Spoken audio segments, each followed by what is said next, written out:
자, 먼저 제도 용구에 대해서 보도록 하겠습니다. 먼저 삼각자가 나오고요. 삼각 스케일, 템플릿, 구름 모양 자, 운형자고 이렇게 자유롭게 구부려서 곡선을 그리는 자유곡선자에 대한 설명이 나옵니다. 삼각자는 먼저 이렇게 45도가 양쪽으로 돼 있고 90도가 있는 부분이 있고요. 30도, 60도, 90도가 있는 두 개의 자가 있어요. 이것을 한 세트로 하여 삼각자의 방향을 바꾸어 두 개를 겹치면 여러 각도를 표현할 수 있습니다. 자, 스케일 축척이죠.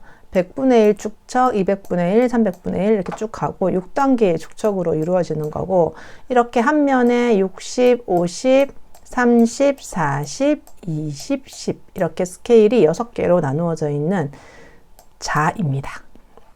템플릿은 원형, 각형, 기호나 부호, 자주 사용하는 도형을 그릴 수 있는 이렇게 빵빵 뚫려 있는 자죠. 네모도 있고 세모도 있고 동그라미도 있어요. 자, 운형자는 일반 자나 콤파스로 완전히 원형울이 아닌 이렇게 불규칙한 곡선 이런 것들을 그릴 수 있게 만들어지는 거고, 자유곡선자는 이렇게 정해진 형태가 아니라 마음대로 구부려진 부분에 샤프를 대고 그리는 자입니다. 각도기는 이렇게 반달 모양으로 생겨서 90도, 180도 이렇게 각도를 재는 각도자예요.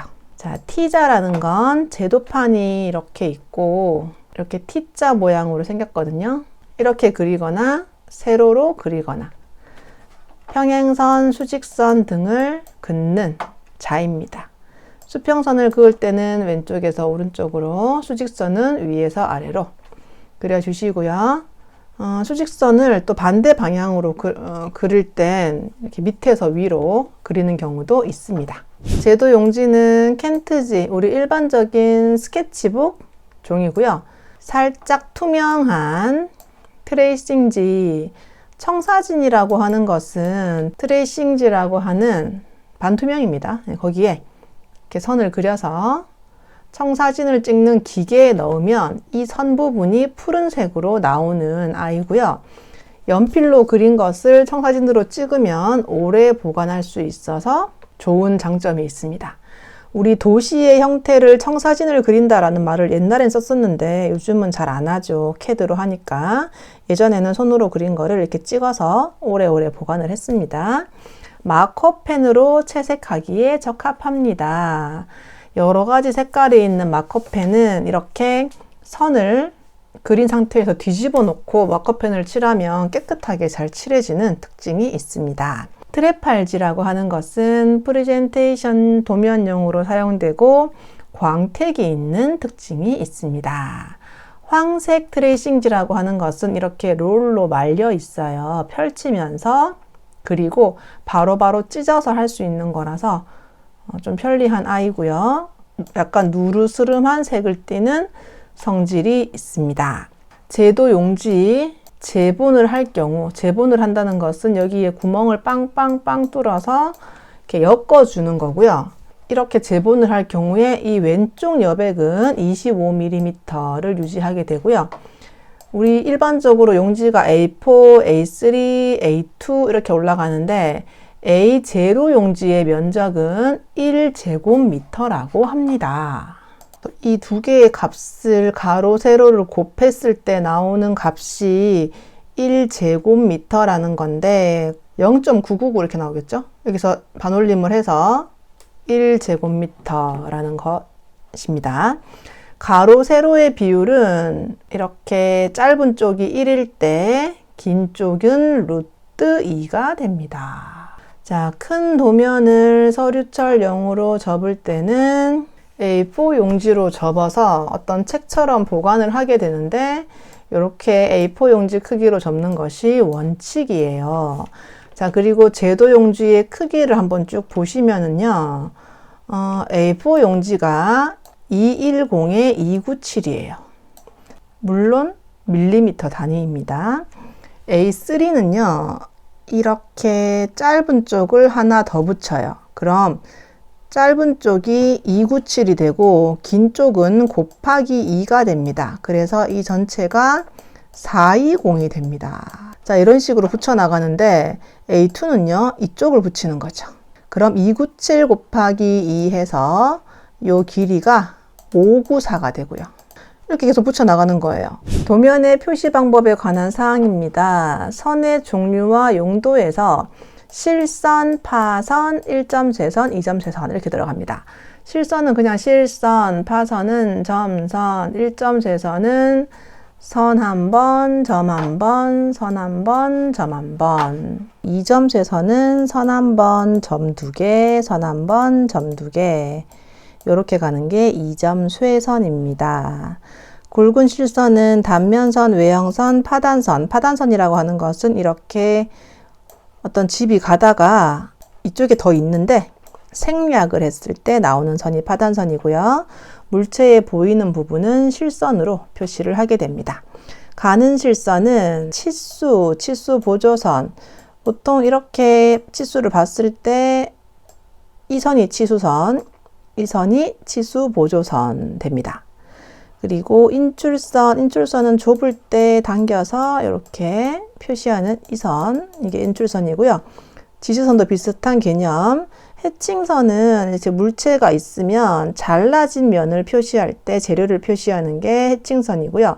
늑근이라고 나오는데 나중에 설명하겠지만 볼을 구성하는 이렇게 감싸주는 철근이 늑근이에요. 이것도 가는 실선으로 표현을 합니다. 파선은 영어로 히든 선이라고 하는데 숨은 선, 있지만 보이지 않는 모양을 표시하는 겁니다. 중심선, 물체의 중심축, 벽체의 중심을 표현할 때는 1점 쇄선, 2점 쇄선은요, 이 파선과 다른 게 뭐냐면 이게 영어로 팬텀이거든요. 팬텀. 가상, 상상선, 유령선이에요. 실제로 없는 선. 파선이라고 하는 건 점선인데요. 이렇게 예를 들어서 정육면체가 있을 때 이 뒤에 선이 있지만 가려서 보이지 않을 때 이렇게 점선으로 표현하는 거고, 대지 경계선 같은 경우에 실제로 우리 집이 이렇게 있고 길 가다가 몇 번지에 대한 선이 이렇게 있지는 않아요. 없는 선을 상상해서 그렸을 때 들어가는 게 2점 쇄선입니다. 상상선과 숨어있는 선은 개념이 다른 거 구분해 주시고요. 그리고 지금 이 1점 쇄선과 구분할 때 쓰이기도 하는데 대부분 일단 가상선, 대지경계선까지만 정리를 하시면 되겠습니다.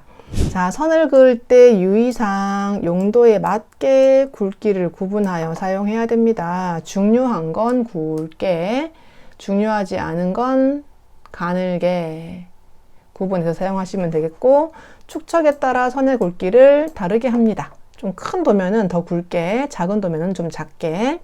한 번 그은 선은 중복해서 긋지 않는다가 유의사항이긴 한데 실제로는 조금 여러 번 긋기도 해요. 근데 이론상으로는 중복하지 않기. 우리 도면에 예를 들어서 어떤 그 말로써 설명을 할 때 문자가 들어가게 되는데 여기 이렇게 점 찍어서 여기 뭐 벽돌 뭐 1.5 빌쌓기 이렇게 말을 적을 때 어떻게 말을 쓰는가? 손으로 쓰는 거기 때문에 수직 또는 15도 경사의 고딕체를 원칙으로 한다. 문제에서 뭐 흘림체로 한다. 이렇게 하는 건 틀린 거고, 문자의 크기는 도면 상황에 따라 알아보기 쉬운 크기로 합니다. 얼마로 해라 규정이 있다기보다는 뭐 여러 가지 크기에서 좀 잘 보이는 걸로 하면 좋겠고, 문자 크기 높이는 11종류가 표준입니다. 높이를 기준으로 한다는 게 좀 키워드로 보시기 바랍니다. 너비가 아닙니다. 자, 그리고 문장은 왼쪽에서 가로쓰기를 원칙으로 하되 가로쓰기가 곤란할 때는 세로쓰기를 하기도 합니다. 4자리 이상 수는 3자리마다 휴지부를 찍거나 간격을 둠을 원칙으로 합니다. 우리 4자리 이상 수, 예를 들어서 뭐 10만을 표현해 볼게요. 이럴 때 3자리마다 콤마를 찍어서 구분을 하라는 이야기고요. 4자리 수는 안 따라도 됩니다. 예를 들어서 1000인 경우에는 굳이 따르지 않는다라고 하고 있습니다. 자, 지시선에 대한 이야기인데요. 이렇게 어떤 부분을 찍어서 지시해서 문자를 쓰는 게 지시선인데 이 각도를 60도로 하는 것이 원칙이나 부득이한 경우는 30도, 45도도 가능합니다. 지시선의 화살표 끝을 점으로도 할 수는 있어요. 그런데 한 도면 안에 점했다가 화살표했다가 이렇게 하지는 말고 하나로 결정해서 하시고요. 2개 이상의 지시선을 그을 때는 각도를 다르게 하지 말고 평행하게 그으시면 되겠습니다. 같은 각도로 그으라는 소리죠. 해칭선이라고 하는 것은 도면에서 잘린 부분을 표시하는 거고요. 이 안에 있는 재료가 어떤 것인가에 따라서 모양이 달라져요. 가는 실선으로 표현하는 거고 재료를 표시한다가 키워드입니다. 자, 표제란은 반드시 설정을 하세요. 보통 요런데 아니면 세로로 이렇게 표시를 많이들 합니다. 표제란에는 도면 번호, 공사명, 축척 몇 분의 1, 누가 설계했고, 도면 작성을 언제 했고, 여기에 감리자가 누군가, 감독이 누군가, 또는 시공을 누가 하는가는 들어가지 않습니다. 자, 그리고 치수선에 대한 이야기인데요. 치수선은 현장에서 계산기 나올 필요 없도록 많이 자세히 기입을 하세요. 예를 들어서 뭐 이렇게 했을 때 이게 1000이고 3000이고 1500이다 라고 하면 이걸 모두 더해서 더한 값까지 해주시고 또 자세히 안쪽에 세부치수까지 알 수 있도록 자세히 기입을 하고 도면에 사용하는 단위는 밀리미터이고 여기다가 밀리미터 적는 게 아니라 생략합니다. 수평 방향의 치수는 치수선 위에 이렇게 해주시고요. 수직 방향의 경우에는 왼쪽에 오도록 기입을 하시면 되겠습니다. 치수 보조선은 중심선 끝에서 2, 3mm 떨어져 긋는다 라고 했는데 무슨 소리냐면 벽체가 이렇게 있고요. 중심선이 이렇게 있어요. 중심선에서 이렇게 2, 3mm 떨어뜨려서 긋기 시작합니다. 이게 치수 보조선, 이것이 치수선. 자, 건축물의 묘사예요. 건축물을 자세하게 표현하는 게 묘사죠. 묘사의 종류는 모는 종이 묘사, 투명 종이 묘사, 그리고 보고 그리기가 있고요. 묘사하고자 하는 내용 위에 격자를 그립니다. 직사각형 격자. 우리는 모는 종이라고 하는 아주 좋은 종이가 있죠. 거기 위에 이렇게 일정 각도로 따라가면서 형태를 만들어 주는 거예요. 이것이 모는 종이 위에 그리는 것이고 키워드는 사각형 격자 45도나 90도 일정 각도로 쉽게 그리는 것을 모는 종이 묘사라고 합니다. 문제에 많이 나와요. 투명 종이 묘사는 트레싱지 투명 종이를 올려놓고 따라 그리는 게 투명 종이 묘사고요. 보고 그리는 것은 그냥 멀리서 보고 스케치를 하는 겁니다. 보고 그릴 때 주의 깊게 관찰하고 형태의 본질 파악에 주의를 기울여서 묘사하는 방법이 있어요. 자, 묘사 기법. 단선에 의한 묘사. 선 하나로만 그리는 거예요. 단면선, 윤곽선, 모서리선, 재료의 변화선 등을 묘사할 수가 있고요. 선의 굵기에 유의하며 명확하게 그리세요. 굵은 선으로 윤곽을 강하게 묘사하면 공간상의 입체를 돋보이게 합니다. 선으로만 그리는 게 단선에 의한 묘사고요. 여러 선에 의한 묘사는요. 예를 들어서 어떤 이런 평면이 있고 이렇게 간격을 좀 다르게 주면 이 부분의 각도가 좀 가파르다가 완만해진다라는 표시예요. 그래서 선의 간격을 다르게 하면 곡면을 그리기도 하는데 예를 들어서 지금 이렇게 각도를 적당히 완만하게 가면 이런 완만한 곡선을 평면도로 그린다라는 뜻인데 간격이 좁으면 가파르고 간격이 넓으면 완만하다는 뜻이라서 여러 가지 곡면이라던가 이런 경사 부분을 여러 선으로 묘사를 하기도 합니다.